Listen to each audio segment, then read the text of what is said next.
And with that, I'm going to introduce our wonderful moderator of this panel and co-curator of this webinar series, Josh Goldblum, who is the founder and CEO of Blue Cadet, and he's the co-founder of Art World. And Josh is an award-winning experience designer and has been a pioneer and kind of the all things technology related to museums in particular. He's also moving into the NFT sector with his new company, Art World. So definitely, if you're not following him on social media, do, because he's got a lot of exciting things going on. And so I'll turn it over to Josh. Oh, thanks so much, Sibel. Incredibly excited to be here. Incredibly excited and grateful for everyone who came and is joining us today on this webinar. Thank you very, very much, Anne, for agreeing to do this.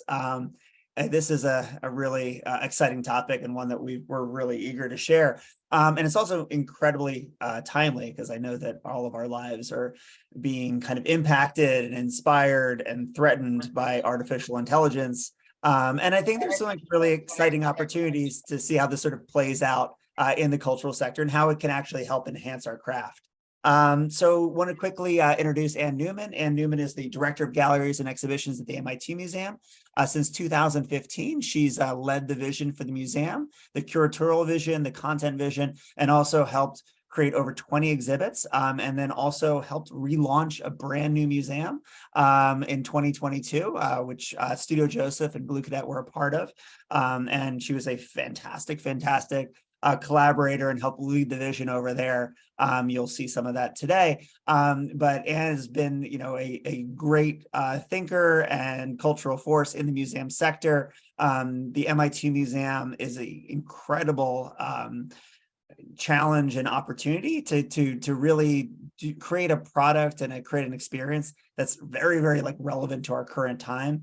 And honestly, it helps bridge, a very, very deep, rich institution with the public in Boston. So if you haven't checked it out, please do. Hopefully this presentation will inspire you to do so. So anyway, I will hand it off to Anne. I should say that if you have questions, throw it in the Q&A. I have plenty of my own questions for Anne, but I will definitely prefer yours over mine. We'll hopefully have a really great conversation following. I should also note, I'll note at the end, I'll be doing these webinars almost every week now up through August. So keep an eye out. We got some other really exciting things ahead, but none so exciting as Anne Neumann. So I will hand it over to you. COVID hit, so concepts through detailed design installation was largely on Zoom. And these people were incredibly collaborative and wonderful throughout the process. Next, please. So the MIT Museum, we have 3 floors in a new office tower, which is 14 floors above us. So that sort of triangular shaped image in the middle of the screen is the new building. We're part of a larger $6 billion capital campaign that MIT put on. It included open space. It's a full new gateway to the university campus, which is, extremely extensive on one end of the Kendall community, which is really the biotech corridor and the innovation corridor in Cambridge as well. Next, please. So the exhibitions are, by necessity, they are spiraled around the core of this office tower. So we had to work pretty creatively with our interior architects, Haller and Yoon, to create this organizational plan. So you can start at the ground floor or at the upper floor and work your way through to 2 sort of signature elements that are very specifically MIT. The galleries in between can take on a variety of other topics, but I think for this inaugural set of exhibitions, we focused much more heavily on MIT innovation than we ordinarily might. The museum facility is 50,000 square feet. Of that, 22,000 are the exhibitions. We have substantially more public circulation, meeting, laboratory, classroom spaces, maker spaces than we ever had, that including some administrative offices that make up the rest of it. We are a collecting institution, and the bulk of our collections are still off-site. So we have this commitment to community engagement. And as we were thinking of really what are the themes and the topics that we want to embrace, we really feel that the amount of public disinformation around science, around facts, and the challenges that we face with overpopulation, human disease, AI safety, global warming. These are the larger topics that MIT institutionally wants to be involved with, helping to solve. And we want to be the forum and the exchange and the platform that facilitates these conversations and provokes questions that are truly important to us and the decisions we make as a culture. So MIT is unique with this museum in that we present science, technology, art, and history, and it's the amalgam of all of those threads that give us a very distinctive profile, I think, in the field. Next, please. So as we think of our experiences, we know there are excellent science centers in this community in Boston and children's museums. So we think quite deeply about how to create experiences that are authentic to MIT, that can only be somewhat experienced here. But all of the work to solve some of these challenges comes through these incredible cross and interdisciplinary collaborations. So we sort of want to be able to tell those stories with a lot of their complexity, but also find ways to interpret them in ways that are more accessible to everyone we do want to speak with. MIT has a motto, mind and hand. So we try to model that our process as well. So marrying creative thought with a very experimental practice. So in our minds, opening this museum is really simply the beginning of an ongoing dynamic experiment. Sure, we've gotten some things wrong. We've already been remediating, changing, and I think we're looking forward to what sticks, but to really moving forward with the work that we do. Next, please.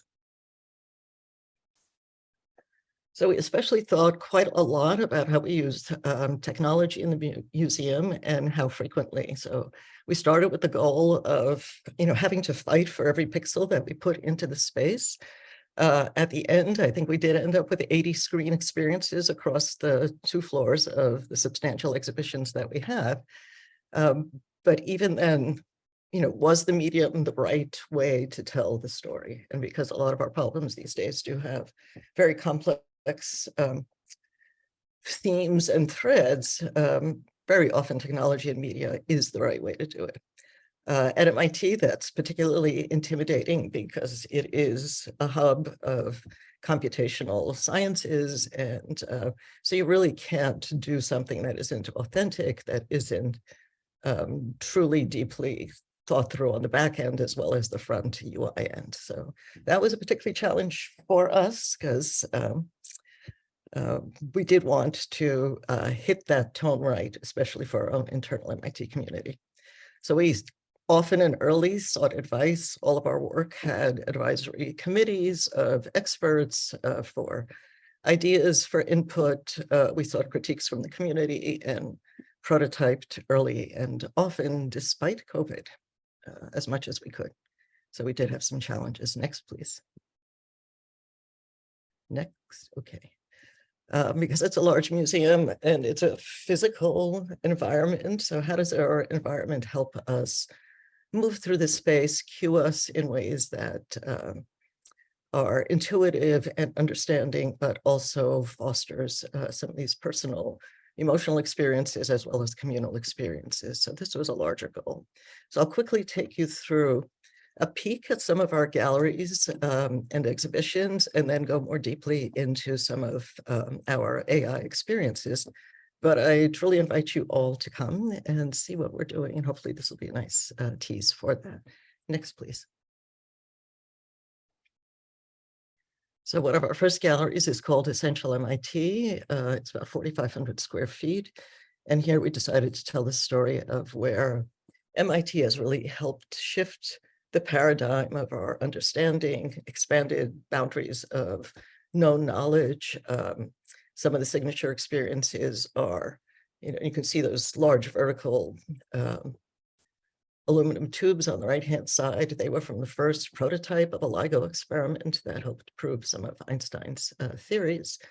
But it also, we tried to represent the ethos and the spirit of what it is to be at MIT, because our advisors wanted to also feel like we're representing their tribe, their vibe, their weird. That's a particular way MIT talks about themselves and this community.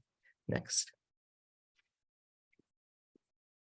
So there's another view of the gallery Studio Joseph created, which designed all of the galleries and really calibrated each of their representations to the specific themes that we had. So these tessellated tables are just gorgeous, and it makes for an incredible event space for us at the same time. Next, please. We have our first life sciences gallery. So here, in particular, because we chose the topic of editing and understanding our own genetic identities, so MIT having been at the forefront of decoding the human genome, we now know genetic editing and certainly CRISPR technologies have tremendous potential to alter how we live, how we understand, our own humanity and even nature.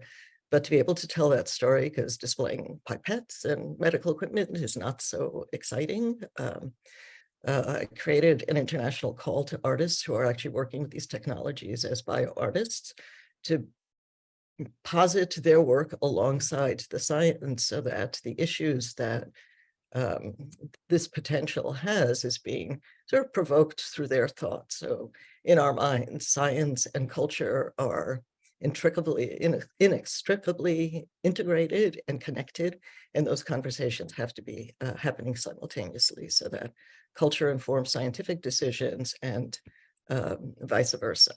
So this gallery in particular, I think, was a little bit experimental. Can this modality of not clearly differentiating what's art, what science is, those lines were quite blurred, but we have found that particularly for sort of a younger generational audience of people who come through us, they are fascinated. So, we're very fortunate that in our museum, people come in, they have really long dwell times, and they read every label, which is quite extraordinary, but also challenging for text proofing.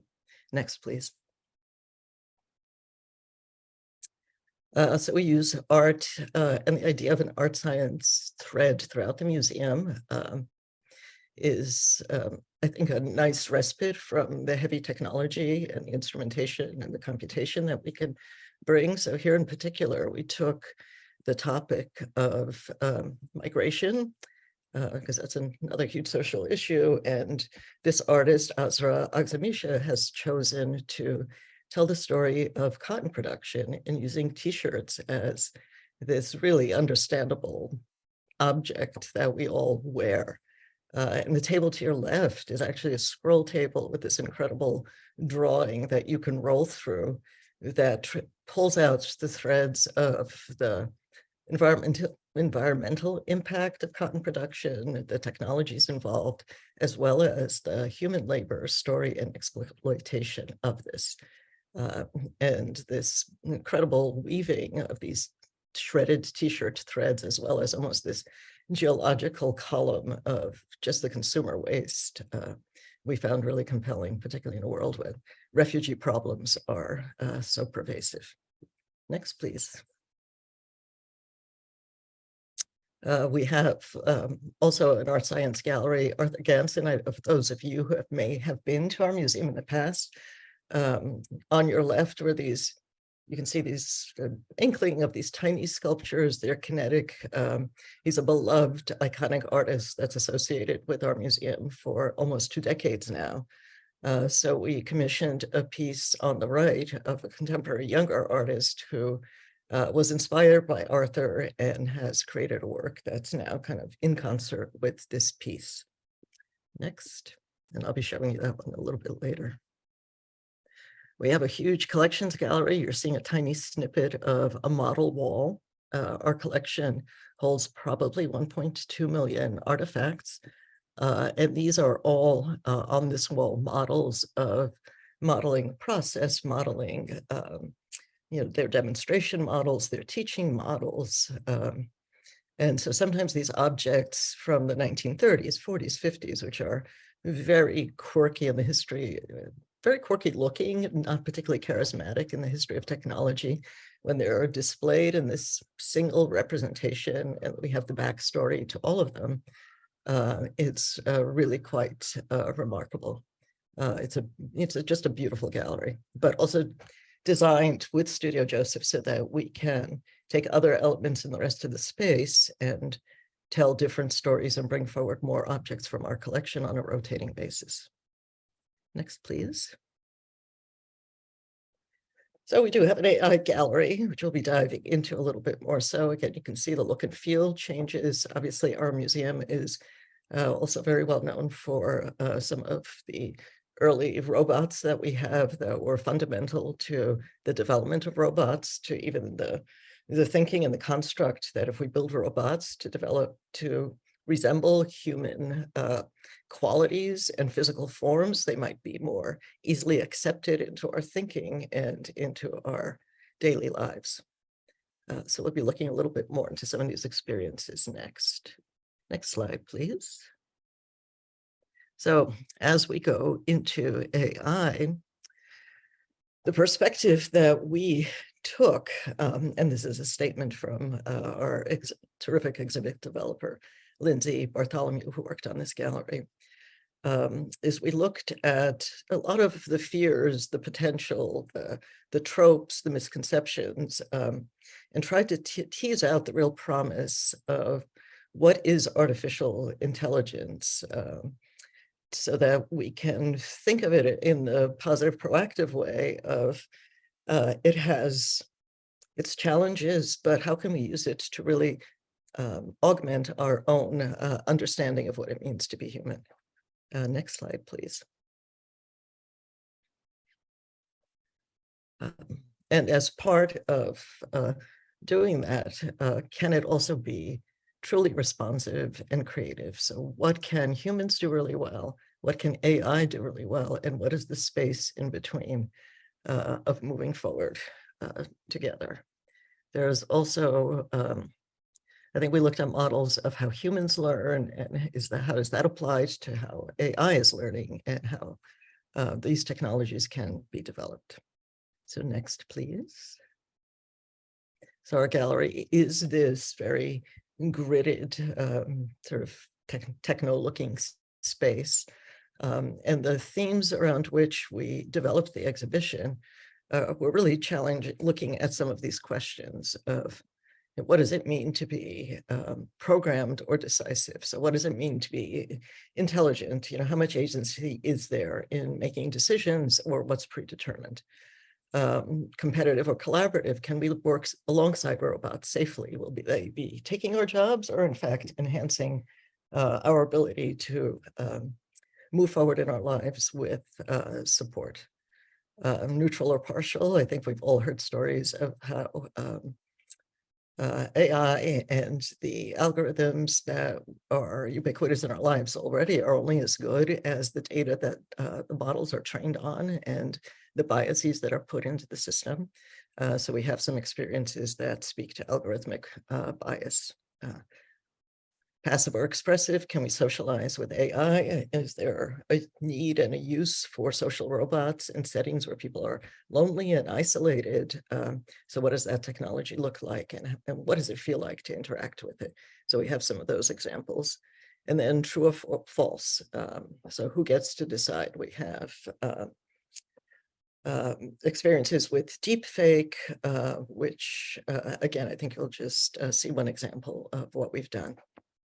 So all of these concepts we were formulating easily almost 3 years ago, and to see so many of them, the technology has advanced so quickly, to see so many of them having moved even beyond what we were thinking of is one of the challenges of working with any technology. But to hit that sweet spot of the ideas behind the thinking that can stay evergreen is really what we focused on.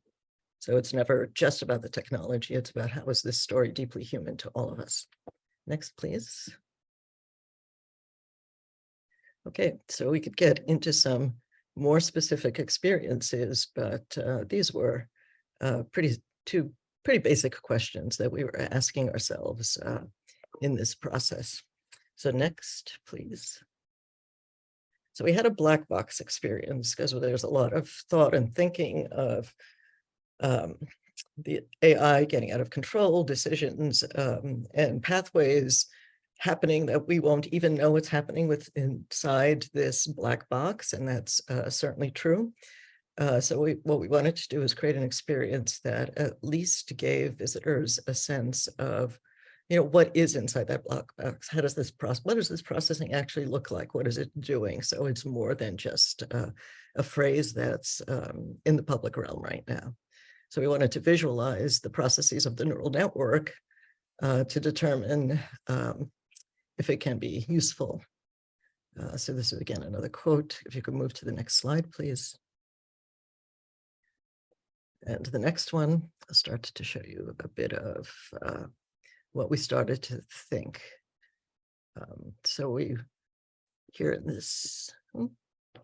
So what we tried to do is show the input of the data onto a screen, literally in real time, move it through the processing, and then see how the machine would interpret the data that was being input into it. So we thought quite a lot about what this user face should look like and how do we visualize it and what's the complexity that we could actually deal with any sort of in-museum experience computational model. Like how long would it take to even process this or to generate the visualizations that would be needed.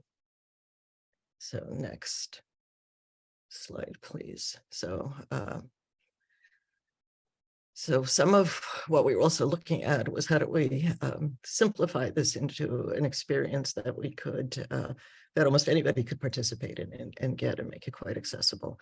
So after trying a number of different models, like if we input a number, would the machine be able to process it and understand what number it is? We came up with and prototyped the idea of working with a simple, face. You present it with a yellow circle, you draw any kind of an image or a face, and can our neural net interpret that in real time in the gallery? So we trained this system and this neural net on approximately 7,000 faces. Blue Cadet helped us create an app that we then put out to our larger community to create the baseline for this AI learning model. Next slide, please.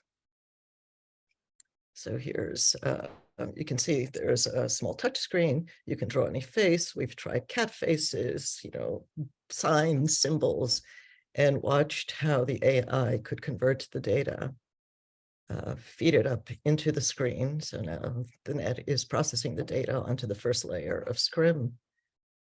You can see how it starts to move through its analysis and understanding. And then because we just wanted to have a little bit of a reveal, we actually rotated the screen so you could see the multiple layers we're working with. The screen below at this point is calculating its result and letting us know if the face that you are putting in is angry or sad, neutral, surprised, or inconclusive. And we find the machine is about 85% of the time accurate. We actually wanted it to make some mistakes so that it feels that it's happening in real time. It's not a simulation. And keep it simple and compelling and easy to understand and visual. So that's one of our first black box experiences. And I think here, especially sort of human scale and trying to create something that feels like it's deep and it's mysterious, but also understandable within our space was a bit of a challenge. But we're also in the process of starting to evaluate many of these exhibitions for more in-depth information. Next, please. Collaborative poetry. So this one is one that I think was just incredibly fun to work on and just beautiful. Next, please. So again, can AI really help us to be creative? And I think this is one of the big questions that is now just everywhere in conversation about how can chat GPT-3 and now 4 technologies really work with us. So next, please. So here, because so two years ago, we were fortunate enough to be able to work with the Open AI Foundation, which is a foundation dedicated to the safe use of AI, the ethical use of AI. And so we started to work with this technology to see if we could write poetry collaboratively with AI and come back with any meaningful results to us. It wasn't widely available at the time, but we worked quite a bit on it to try to understand how can it be nuanced and work with language and mood and meaning. We also thought a lot about the physical design of this exhibit. With this, Studio Joseph came up with this beautiful curved OLED set of panels to help create an environment that still feels open in the gallery, but intimate at the same time, so that people feel like they can sit down, they can concentrate, and really want to start to express themselves in this public space. Next, please. Our early prototyping was also super fun because we loved the idea of paper and writing, and it's just sort of an ancient human activity across cultures. So how can we take and have this technology have just a lovely sort of human soft feel, not just the hardness of a screen. We prototyped old style typewriters, but eventually needed a keyboard to really work with what we wanted. So you can see here the transformation from some of the early physical prototypes to some of the digital modeling to what we have as this experience of sending your poem up into this column into the ether and let it linger there as it's published between you and AI. Next, please. So of course, the whole experience really relies on the ability to think through the interface for, when are you typing and when are you now asking AI to type? We thought a lot about the user interface for, how do you pick a mood? How do you start? How do you break down that, the fear of the blank page? So this was just one of the early tests of also thinking typographically, when do you know you're writing? When do you know AI is writing? How do you see that differentiation in a subtle way that still flows with the whole experience? Next slide. And again, this is some scenes of our prototyping. So we were fortunate enough to be able to do all of this at scale. This is in the incredible facility that Blue Cadet has in their basement.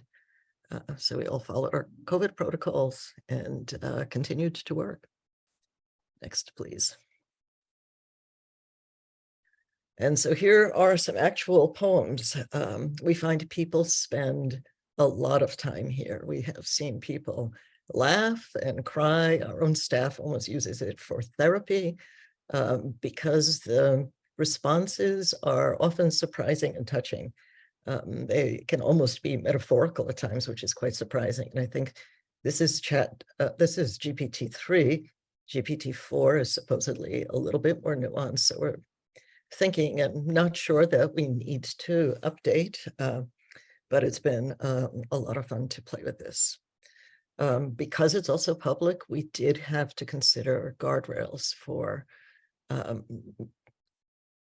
weighing MIT's policies of open expression, which are very liberal and really foster individual creativity and want as wide a spectrum of human responses to research, to communication. But in a public space, we also wanted to make sure there was nothing that was going to be really hateful or offensive or obscene that would go up onto the screen. So some of us had the task of having to review Google's and Facebook's and other long lists of truly deeply offensive language and choose which words would be blocked in our own expression in the public space. But we also didn't want to narrow that too deeply. So if a word like kill, for instance, might feel, might have a place in certain expressions of poetry. So there is a prompt that comes up that sometimes just gives you a little bit of a warning and a check on your own language as you're working. But we can curate what we allow to linger on the screen or delete something that might truly be problematic.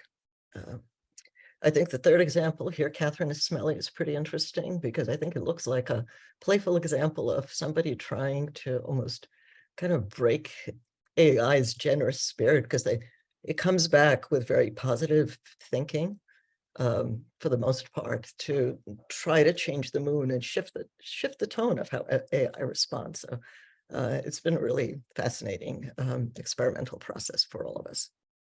Next, please. This is what it actually looks like, which is quite stunning in the gallery. Okay. So as I said, visitors do spend a lot of time using this, and the variety of what we get is extraordinary. We are saving all of the poems that are written because I think it also provides an extraordinary record and potentially fodder for an exhibition material further down the line. But we think it does inspire true human engagement with technology. And that's exactly what we try to do at the museum here. Next, please. I have a couple of quick other smaller examples. I want to make sure we have time for some questions. So the window, next slide, is on the first floor in the Essential MIT Gallery. And all of those forms that you see on the screen are little digital avatars. So this was our attempt to create something that is an expression of the diversity of the MIT community, its quirky interests, and how it likes to see itself and behave. So we can go to the next slide. I think, so it's a representation that's both individual and collective. We came up with a series of questions, 6 questions that were formulated by MIT students and staff, and created a simple input station where some of the entries are simply these sliding bars, and they ask very simple questions about, how you feel, how was your day, what are the things you were interested in, and each one of these is then helps determine the forms that create your little digital avatar. I think we move to the next slide. You'll see the line work on that back long screen. You literally can draw how was your day. And so we have these forms then kind of play. They're now being sort of birthed to the wall.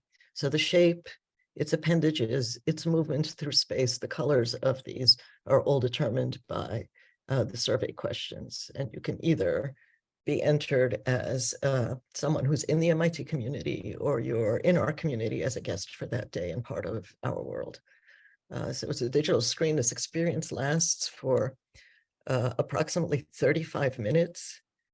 These avatars are born, and then we have 6 to 8 different scripts that they interact and play with each other in a very kind of playful way. So this is our window. So with each contributor, the mosaic changes, evolves as more data is entered and more messages from the community are understood. But it's a new form of data visualization. Next, please. And the next slide. So here we have a deep fake that is the recreation of an event that never happened. It's beautiful, and a speech was written for President Nixon in the event that the moon landing wouldn't be successful and that the astronauts would crash. So this deep fake recreates quite convincingly Richard Nixon delivering the speech that he never delivered. So we have it installed in this slightly abstract immersive space, but it's an incredible experience for the real peril of AI and deepfakes, and how history can be completely rewritten, and how we need to be aware of these technologies and their power and be able to protect ourselves. I think one of the ironies here is that AI itself might be one of the best tools to be able to detect fakes and deep fakes that are amongst us. Next, please. And then we have the whale next. Some of our technologies. This is a sculpture that has this gorgeous acoustic soundtrack. So it's a robotic construct, and it's a metaphorical bowhead whale. And this composition is a generative musical composition that will last for the lifespan of a bowhead whale, which is about 200 years. The sound you hear is generated by the tubes that are on each of these rotating ribs. So the robotics spin the tubes, and it's their speed and it's the length of the tubes and the air moving through it that actually generates the sound. One of the inspirations for this piece was also sort of medieval choral music. So in the gallery, we're using, again, technology for just a very evocative aesthetic presence, even though you have this very physically robust sculptural piece with this very sort of delicate overlay of the acoustic sound. So we think of all of our experiences across a spectrum of, you know, what you see, how you learn, how you experience things through your whole body and through all your senses. So we're, you know, this is a continuing exploration of how do we create meaning and emotion using technology. And next. And this one might be the last one that I'll just be sharing briefly with you. We worked with Richard Tay in the Green Isle studio. Next slide. So we have a large 18 by 18-foot screen in one of our public assembly spaces. And this liquid archive was trained on approximately 1,000 images from our collection. So these are our images. This is being drawn from our own database, and the text you're seeing is the actual metadata that is associated with the text. This is a generative piece, so we'll never see the same associations of the same images with each other in the same association over time. We wanted something that felt very, and I don't know if we could run the video again. Wanted this to just feel just emotionally calm and peaceful, and almost psychedelic, as this break in the space between these intensively informational galleries to this just affective space. So people sit here and just zone out for 20 minutes, and we just love that in this space. This gives you, I think, a quick taste of some of what we have in the museum. We hope you come, and yeah, happy to answer any questions. All right. Thank you, Anne. That was absolutely fantastic. Oh, can you hear me all right? Yep, I hear you. Okay. So one of the questions that was coming up in the Q&A was about how do you evaluate these experiences? So what's the sort of the approach and the pedagogy to, I guess, both, you know, iterate to the product, but then also once the product's live, once these things live in the world, and how do you continue to evaluate them? Probably all the tools that we all use. I think we want any and all of the tools. So some of these experiences do have analytics built into them. So we're starting to look at that and understand, you know, how frequently people are using them, you know, how often, what kind of results are we getting. We obviously have, you know, our own observations from seeing visitors interact. We have started to implement a couple of formal just kiosk surveys that are sort of self-guided or self-chosen for people to use. And we're currently looking at some longer-term evaluation processes. I think we were challenged by not being able to do quite enough prototyping with, you know, our actual community. We were able to do it in more closed environments with, you know, people we knew. but we did learn a lot from that, and particularly in collaborative poetry. I think that user interface was a bit of a bear to get past and make it as intuitive as it could be, even though it still has some issues. Totally. Yeah, the other thing that's really interesting is, you're working with very kind of contemporary technology and technology that's changing like rapidly. I mean, I can think about, even, the fact that we were working with GPT-3 and now there's GPT-4, there's, this stuff is moving so quickly.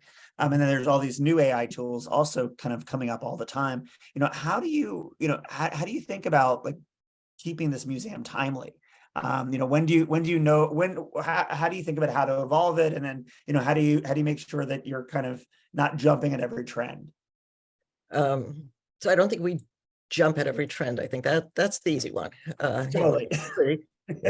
Carefully, like what, and we're already thinking about what's the next round of exhibitions and how do we keep the museum, like right now it has a very sort of formal presence. I think upon opening and having to really change scale from the museum we had to what we have now, it's a challenge, but I'd love to start to deconstruct it and break it down and just make it kind of rougher and more of an ongoing experiment than what we have.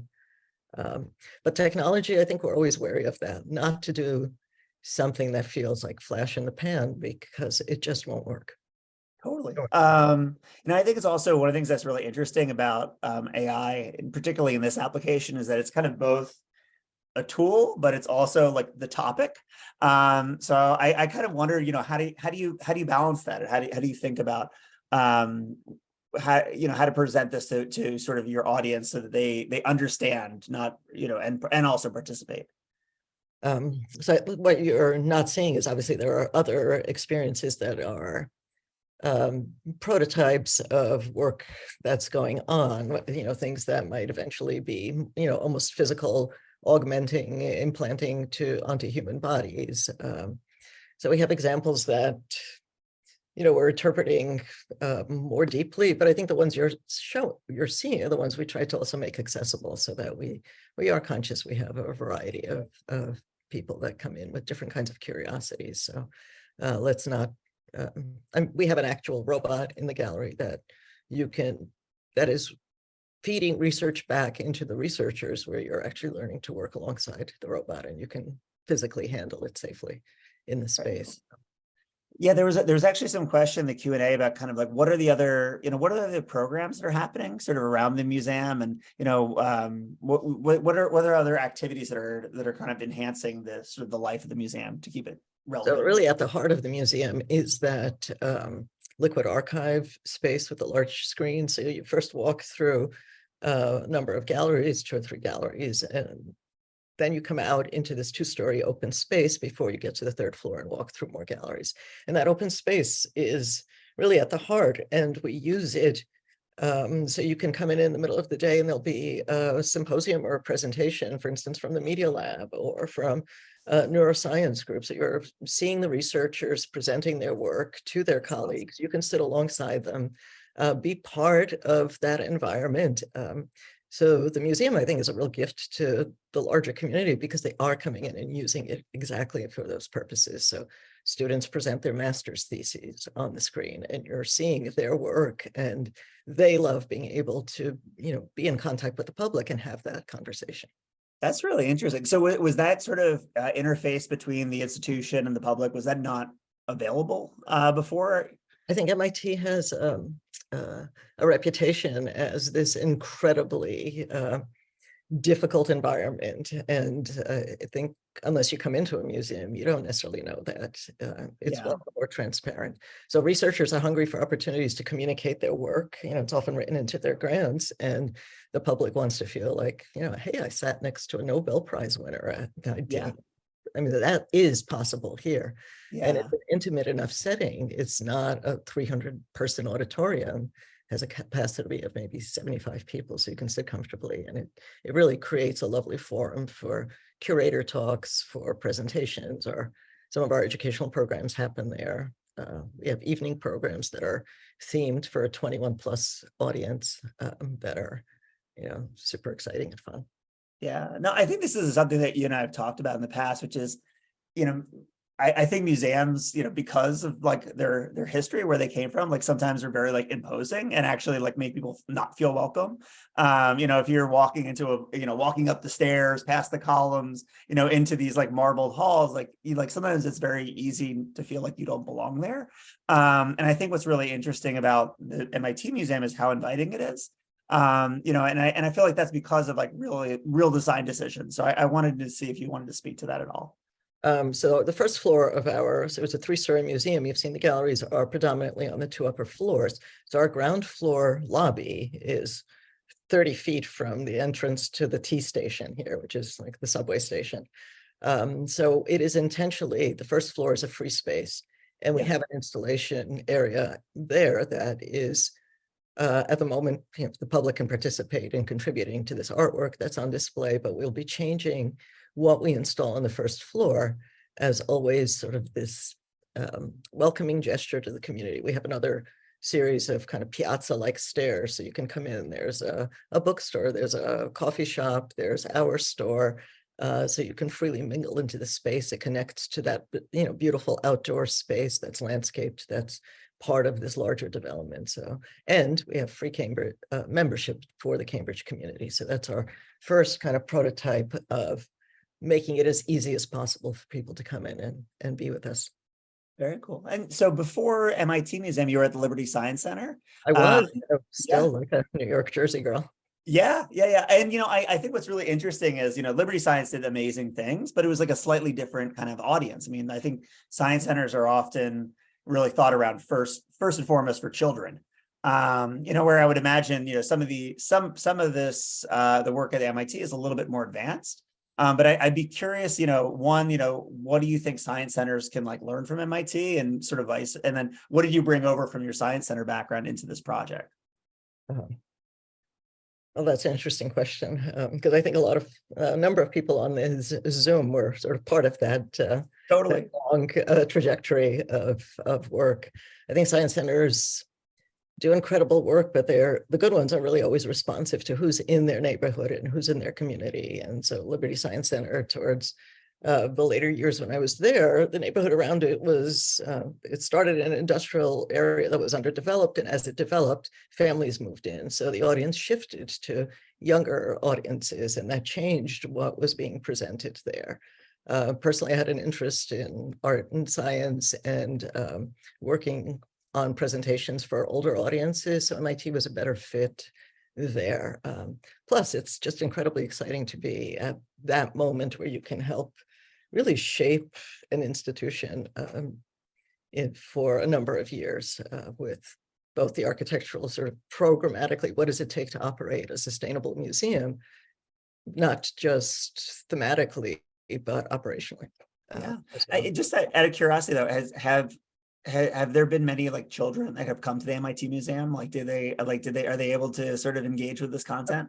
Sure, there's a huge graduate family community that comes in. So this summer is going to be really interesting. We haven't gone through a full year of knowing our season and who's coming to visit, but we've certainly seen on weekends. Not everything is a touch screen, but every 2-year-old thinks it is. So we have that going on. But we have, MIT is just such a fascinating community here, because you'll have a 7-year-old who'll be an expert on robotics, and he's talking might be a 35-year-old physicist, but that physicist knows nothing about robotics. And so the expertise lies in very unexpected different places at times.